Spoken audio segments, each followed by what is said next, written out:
நீங்க உங்க டின்னர்ல oil and junk food சாப்பிட்டுட்டு இருக்கீங்களா? அத கொஞ்சம் தள்ளி வச்சுட்டு, இந்த மாரி பேலன்ஸ்டான டின்னர் காம்போவ சேவ் பண்ணி வச்சு ட்ரை பண்ணி பாருங்க. உங்க ஹெல்த்ல நல்லாவே இம்ப்ரூவ்மென்ட் தெரியுங்க.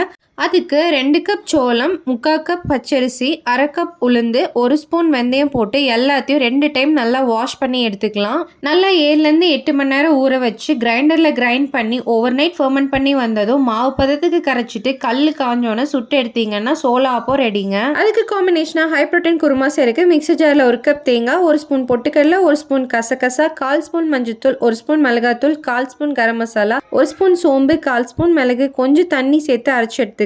கடாயில 1/2 ஸ்பூன் ஆயில் சேர்த்து 1 ஸ்பூன் கடுகு, 1/2 ஸ்பூன் சோம்பு, கருவேப்பிலை, 2 பச்சை மிளகா, 1 ஸ்பூன் இஞ்சி பூண்டு பேஸ்ட் எல்லாத்தையும் நல்லா வதக்கி ஒரு பெரிய வெங்காயம் அதோட 1 கப் தக்காளி சேர்த்து நல்லா கிளறி விட்டுருங்க. தேவையான அளவுக்கு உப்பு சேர்த்து அரைச்சு வச்சிருக்கதையும் ஆட் பண்ணி மசாலா நல்லா பிரிஞ்சு வந்தோடனே வேக வச்சிருந்த காராமணி சுண்டலையும் அது கூடவே சேர்த்து அந்த கப்பில் 1 கப் தண்ணி சேர்த்து 5லேருந்து 10 நிமிஷம் நல்லா கொதிச்சு வந்தோடனே மல்லித்தலை போட்டு இறக்குனீங்கன்னா காராமணி குருமா ரெடிங்க.